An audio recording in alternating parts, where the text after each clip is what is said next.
It gives me great pleasure to first introduce Dr. Leslie Tay. Dr. Leslie Tay has spent more than a decade searching for the best food of Singapore. I feel like I've spent more than 4 decades doing it, but he spent a decade. His epic food adventures are documented in his award-winning food blog, iEat, iShoot, iPost.sg, as well as Facebook and Instagram. He's now regarded as one of the authorities on Singapore food, and I believe it, and has appeared on numerous publications and TV programs. He has published 3 books on Singapore food and has delivered talks on Singapore's hawker cuisine to international as well as local audiences. Dr. Tay is a family physician. He practices at Karri Family Clinic in Tampines. He's happily married with 2 teenagers who often accompany him on food expeditions, but they can get a little impatient when they have to wait while he takes photographs and they have to stop eating, like all teenagers. And I've also met his wonderful wife, who serves as a backup IT tech. Today, he'll be talking to us about food culture, and I do hope that he will find the time to discuss our favorites at the hawker center. Singaporeans are spoiled for choice when it comes to food, and the heart of Singapore food culture lies in our hawker centers. How did these hawker centers arise? What are the stories behind some of our most famous dishes? Dr. Tay will take us on a historical journey of the most iconic dishes and discuss some of the implications for public health. Dr. Tay, please go ahead. Thank you very much, Prof, and thanks for inviting me to this webinar. I'm not used to talking to a screen. I usually, when I deliver this talk, I usually have all the audience, because whenever I show these pictures of the food, they usually the oohs and ahs, it's sort of like, I can hear all the stomachs growling as well. So it's a little bit funny to talk to a screen, but I'm sure you're all having a good afternoon. As we Teochew like to say, it means have you had lunch? I'm sure you all had. And it's 2 o'clock in the afternoon, so after lunch, I'm sure all of you feeling a little bit, sleepy. So this is not the best time to be delivering a talk, but thank you very much for keeping awake and to listen in on this talk. I'm going to be talking about Singapore's hawker heritage and its impact on public health. The impact on public health part is going to be, I think, the smaller part. The Singapore hawker heritage part would be the majority of my talk.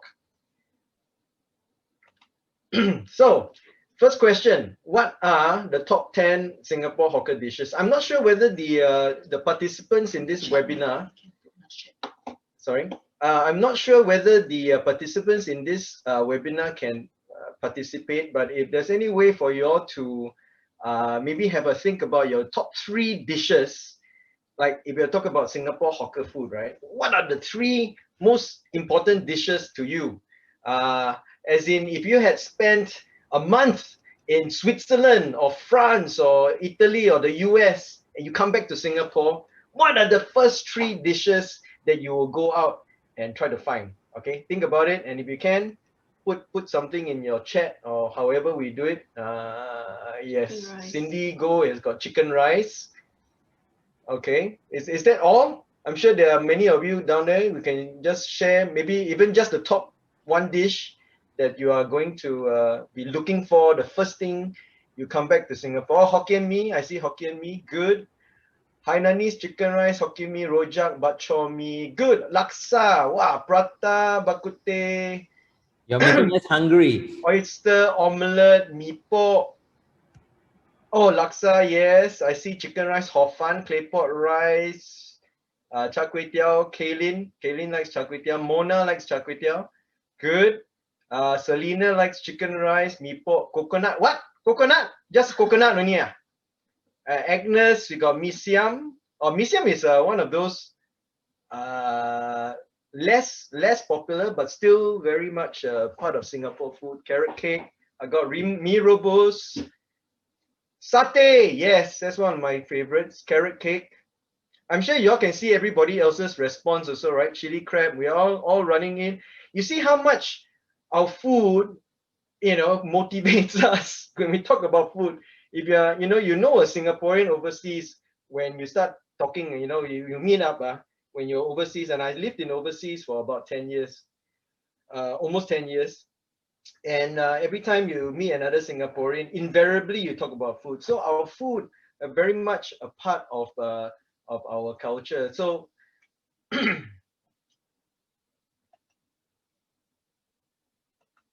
no, okay, here we go. So as you can see, very much in line with what everybody has chosen. This is a poll that I did about a few years back, polling all our readers. So you got chicken rice, Hokkien mee, number two. Most popular is chicken rice. I think you know why? Because chicken rice, young, old, uh, all the races, chicken is a very universal kind of meat. So all the races can eat it, all religions can eat it, young can eat it, old can eat it. It's not spicy, it's not very threatening. It is a very simple, straightforward, yet yummy dish, which is why it's number one. Then you got Hokkien mee, you got char kway teow, carrot cake, all the fried stuff, right? And this the implication on public health later on when we talk about all the carbs, all the laksa, bak chor mee, wonton mee, prawn mee, oyster omelette, and roti prata. So that's sort of really just a good summary of all the important dishes in our lives. Char kway teow. I wrote a book called The End of Char kway teow about 10 years ago, 2010. I published it. My editor, when he wanted to publish my book is all about Singapore hawker food. So you look at a plate of char kway teow like this, doesn't it make your mouth water? It's a representative of Singapore food, and it also represents why I say the end of char kway teow. It represents the end of an era. When we talk about hawker food, we really are looking at the end of one era, because a lot of the hawkers are in their 40s, 50s, 60s, 70s, and a lot of them are retiring. The first generation of hawkers who have provided for us all this wonderful food, a lot of them are dying, not dying, sorry, retiring, retiring. Some of them, I'm sure, already passed on. But they are the generation of Singaporeans who built the country and who basically provided the sustenance for all the people, from ministers to the ordinary folk on the ground. Everybody grew up on hawker food. But when you look at char kway teow like this, right, you begin to realize why I say it's the end of char kway teow. Because basically the number of char kway teow hawkers nowadays, you can if you want to count the really good ones, they are worth your calories, right? The really good ones that you don't mind eating, putting on the calories and the saturated fats and the carbs, and you don't mind eating it because it is good, it is delicious. To find a plate of char kway teow like this nowadays, not easy. There are probably about 10 very famous stalls they can go for a plate of char kway teow. And if you, my motto is always never waste your calories on yucky food. So my advice to all my patients as well as my friends, if you want to eat char kway teow, you know it's not very healthy for you. It's full of lard, it's full of carbs. It's a very simple thing. It's eggs, and it's got cockles as well that can give you hepatitis A. It's not exactly the Mediterranean diet. This is the kind of diet that Singaporeans live on. In our pioneering days, this is the kind of hawker, coolie, blue collar worker food that we all grew up with and we all grew up liking. So if you want to eat something like this, yummy, really just full of carbs that will fill your tummy, really full of umami that will satisfy your taste buds, then you make sure you find yourself a good plate. Now, if you don't know where to find it, you can go to my blog, iEat@post.sg, and then you go and find yourself a good plate of char kway teow and never waste your calories on a plate of char kway teow that only fills your tummy but doesn't satisfy your taste buds. So you see, this plate of char kway teow, eat until almost finished. All the pork lard left behind, try not to eat lah. I mean, pork lard are good on one hand, yummy on one hand. The British come out with papers saying that now this is one of the top 10 most nutritious food, but it's still high in saturated fat, so it will increase your cholesterol levels. Cockles, as I aforesaid, risk of hepatitis A, although with the Singapore Food Agency nowadays, not nowadays, but it's always been our government authorities make sure that we don't get hepatitis from eating all this food. But because of all these issues, that's why again char kway teow is dying, because your doctor tell you don't eat, but then this foodie tell you go and eat. Your friends say, hey, this char kway teow very nice, but then your cholesterol level is high. So and then or either that, or you're putting on too much weight, so you cannot take too much carb, cannot take too much oily food. Char kway teow is that's why I call it the end of char kway teow, because it's got bad rap. Not many people want to fry it anymore.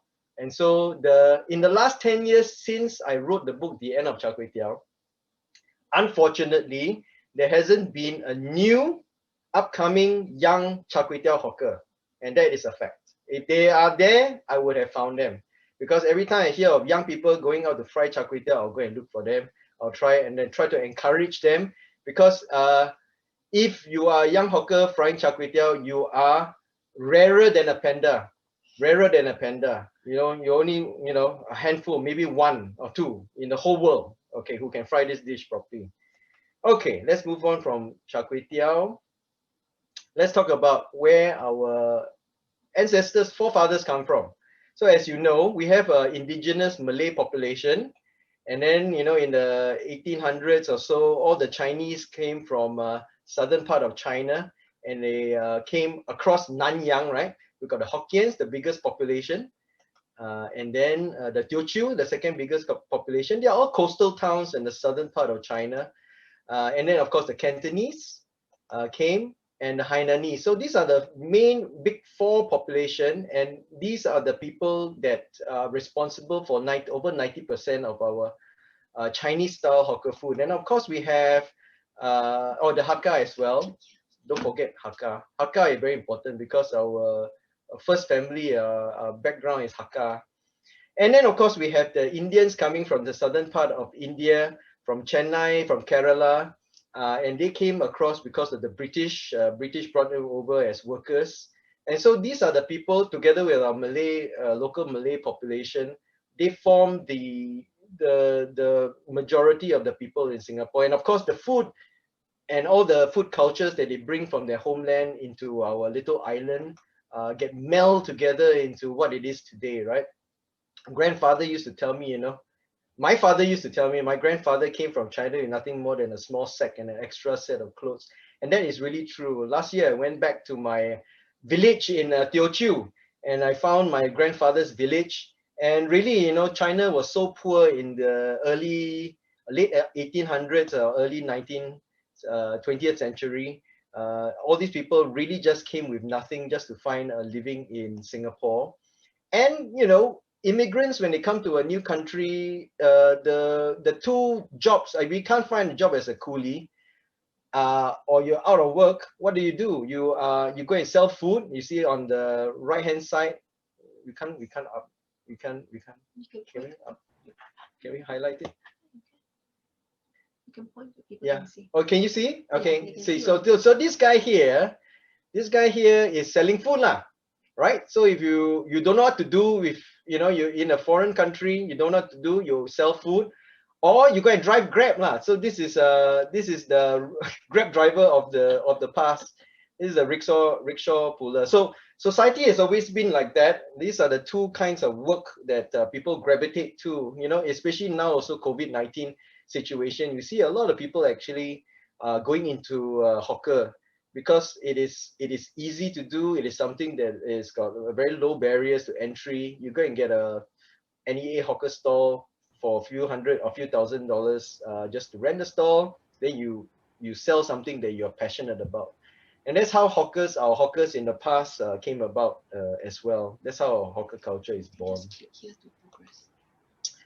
And so this Hokkien mee is one of the most famous and one of the most yummy things that we have on our little red dot. I don't know whether you realize this, but Hokkien mee has a very special place even in the canon of Singapore hawker dishes. Hokkien mee is special because when you talk about chicken rice, the Malaysians, they will say, they have chicken rice as well. The Thais will say they have chicken rice as well.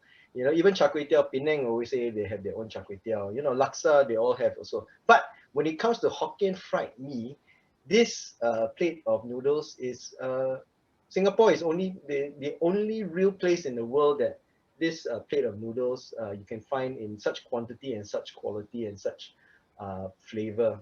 Now, how did it come about? It's actually a real Singapore dish. This man, Mr. Ng is he's from Nam Sing Hokkien Mee at Old Airport Road. His father, together with his uncle, the two of them started frying Hokkien Mee in the 50s, and they were coolies. They were Hokkien coolies, and after a long day's work, they would just throw something together, put a wok, build a charcoal fire on the ground with a few bricks, throw a wok on the ground, and then they start frying this noodle. Just throw everything inside, you know.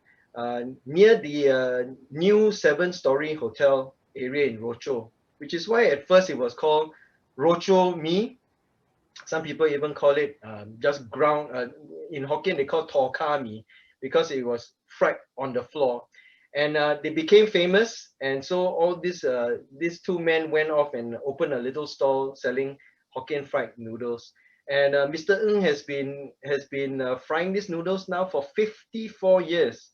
And 54 years of frying just the one dish, having one stall frying one dish for such a long period of time, and that is what makes Singapore hawker food so unique. You know, in overseas countries, if you're in the European countries, whatever, you don't find people just specializing in one dish, just one dish for a whole lifetime.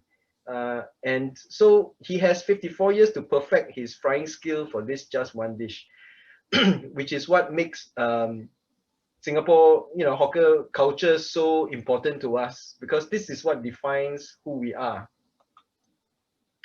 So the good news with Hokkien Mee, as opposed to Char Kway Teow, is with Hokkien Mee, there seems to be new hawkers entering into the hawker trade.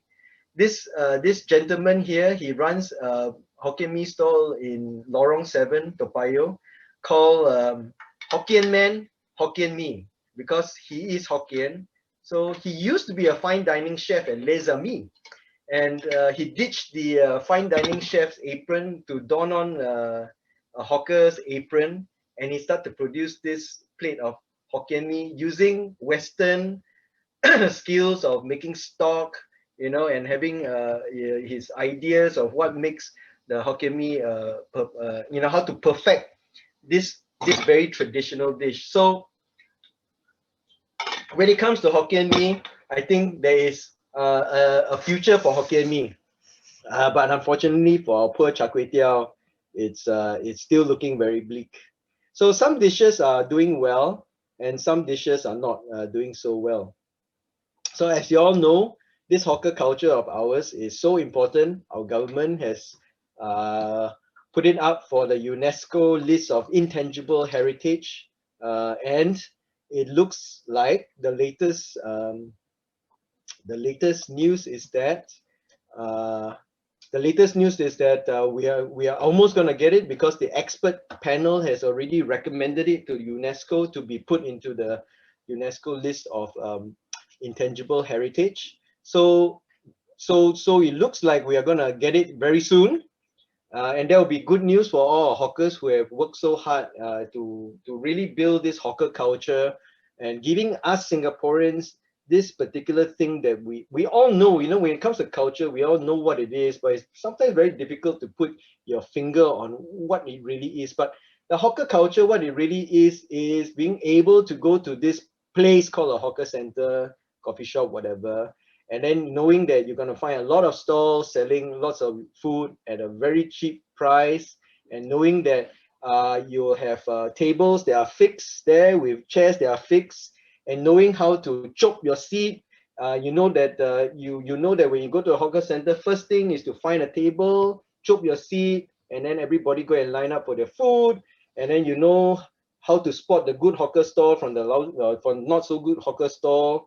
Look for the queues, look for the all the accolades, the channel 5, channel 8, iEat, I post recommended food stalls, and then sit down, And then nowadays, the hawker culture is now changing, where everybody thinks, oh, okay, nowadays need to return our trays, make sure that you try to keep the table clean. We're trying to promote this culture now, and of course, then the auntie will come and clean your table, and then people will come and sell you clinics, and then for $2, $1. This is all part of our hawker culture, which is what makes Singapore hawker culture unique. I know a lot of countries around in Thailand, in Malaysia, also have their hawker street culture, but our culture here is very unique, which is why we are trying to preserve it. So how the question is how to preserve hawker culture, because all these older hawkers are retiring, and there's no one and not enough are actually replacing them. So I sit on the Hawker 3.0 committee, and we looked at this problem. Now, if we want to preserve our hawker culture for the future generation, how are we going to do it when there are not enough people coming into the trade? So these are the questions that we need to work on, in order to ensure that 10, 20, 30, 40, 50 years from now, which is irrelevant to me, I think, but relevant to a lot of young Singaporeans, is whether or not we still have a hawker culture, whether we still have a hawker center that we can go to enjoy our food. So government is now looking at new schemes to help retiring hawkers pass on stalls and skills to safeguard hawker culture. This has only been released. This is what we've been working on. We are trying to see how we can help the retiring hawkers have a small little pension as they train the next generation. That means the government is going to play matchmaker lah. We are going to try to matchmake young aspiring hawkers or people who are looking to go into the hawker trade. We're going to try to marry them with an old hawker who has no one to pass the business to. Try to marry the two of them together and see whether we can continue the tradition. Okay, but on the other hand, now that's the other problem. The other problem we have is, 3 years ago, we heard Singapore's PM declaring war on diabetes in a National Day message. And diabetes is a big problem in Singapore. In 2014, 440,000 Singaporeans have diabetes, and it's estimated to go up to 1 million by 2050. And that has very, very big implications on our public health. And being a family doctor, I can certainly tell you that we see a lot of cases of diabetes, as well as high blood pressure and cholesterol. But diabetes is a big problem. But why is it such a big problem in Singapore? Well, because of the food that we eat. Really, I mean, if you think about it, we are not Mediterranean. We're not Greece and Italy, where they eat a lot of olive oil, nuts, fish. We don't have a Mediterranean diet. We have a very blue-collar coolie diet, which is full of carbs, which is full of oil, which is full of soy sauce, salt, and things to make it. Cheap ways of making things, making cheap things yummy, to fill your tummy. That's our hawker culture. That's how we all have evolved, because we did not develop from a rich background. We developed from a very poor sort of a background. All our ancestors, when they came to this country, they were poor. And so our country is built out of necessity. And that's why we have things like kway teow, noodles, rice, lots of dishes, our hawker dishes, full of all this high carbohydrates, high oil, soy sauce, salt, kind of food, right? Because that's how we grew out of. And so now the challenge is for the health promotion board. We are doing a great job trying to help promote healthier eating. Eating light at a hawker center is possible, but as you and I know, we like to talk about eating light, but when it comes to actually choosing the food we eat, people still go for taste. 1/3 of Singaporeans eat out more than 7 times a week. 80% of Singaporeans eat out at hawker centers more than once a week. Preliminary analysis also show that people who usually eat out at food centers consume 200 kilocalories more, or about 10% more than those who seldom eat out. There's no question about it. When you eat out at a hawker center, if you eat out a lot at a hawker center, you're not gonna get enough vegetables. You're not gonna get your high fiber, low carb diet. Okay, so because hawker food by nature is not designed for that purpose. You see, this is from the American Dietetic Association, Cultural Food Practices of Singapore. And when you read this, all of them you'll be nodding, yes, yes, yes. Singaporeans usually eat three main meals a day. So this is reported by an overseas person trying to categorize what Singaporeans are like when they eat, right? And occasionally a late night supper. Yes, everybody nodding their head. Popular breakfast is toast with kaya, a sweet coconut egg jam, soft boiled eggs, yum, and coffee with condensed milk. Another breakfast dish is roti prata. Everybody is licking their lips. And an Indian fluffy pancake, rich in fat. You see the way they write it also, they are trying to demonize it already, right? Eaten with curry. Lunch and dinner are similar, usually consisting of rice or noodles accompanied by stir-fried meat vegetables. Many Singaporeans have their meals at hawker centers, which are collections of stalls selling simple, local, economic food. Supper is eaten around midnight and is a popular affair in Singapore, especially on weekends. People flock to late night eateries selling a variety of foods ranging from curries to stir-fried noodles to hot sweet dessert soups. Yes, everybody, yes, that's who we are. We are Singaporeans. This is how we eat. So very challenging, right? So how, on one hand, we have a hawker culture that defines who we are. And it's something that we are all proud of, something that we all grew up with, something that we all know, something that we all crave for. On the other hand, we have this problem because this is our lifestyle and the kind of food that we eat, it's not very conducive for public health. So this is the challenge that we're facing at the moment. So I'm gonna, in conclusion, right, just a few more slides on a bit more on hawker culture. Right? This is, of course, our kopi and kaya toast. And kopi and kaya toast, we have to talk about the Hainanese. Hainanese people came from Hainan a little bit late. They came later than the Cantonese, Teochews, and Hokkiens. So by the time they came here, all the good jobs have already been taken. All the jobs that require, less back-breaking work. The Teochews and the Hokkiens, they're all into the trade already, the warehousing and all these things. Trading is already gone to all these groups. And in those days, you're categorized by your dialect group, right? So if you are Hainanese, when you arrive in this country, you seek out your Hainanese folks, all your comrades or your Hainanese comrades, and then within that association, you find your work. So the poor Hainanese, when they came into our country, they were a bit late. All the good jobs have been taken. So a lot of them went into food, okay? And a lot of them became sailors and they worked for the British. And from the British, they learned how to make coffee. And of course, they learned how to make toast. And because in those days, you can't get hold of jam, so they were the ones who came up with this idea of making a coconut-based jam with eggs, giving us kaya.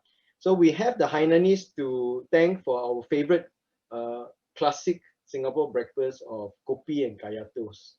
And we have the Hainanese to thank also for, this is curry rice, right? Curry rice born out of the result of the Hainanese cooks cooking. They were working for the Nyonya, and they were working for the British. So from the British, they learned how to make pork chops. From the Nyonya, they learned how to make curry and chap chai and all the braised pork. And we have the beautiful mess, which is Hainanese curry rice, which we all enjoy. And of course, number one, chicken rice. Chicken rice born out of the Hainanese Wenchangji from Hainan.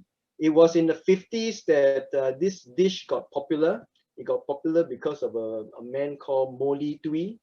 Moli Tui in Hainanese founded the very famous or legendary Swee chicken rice. I think only the older folks among us will remember Swee because Swee was very popular in the 50s all the way until they closed in the 90s.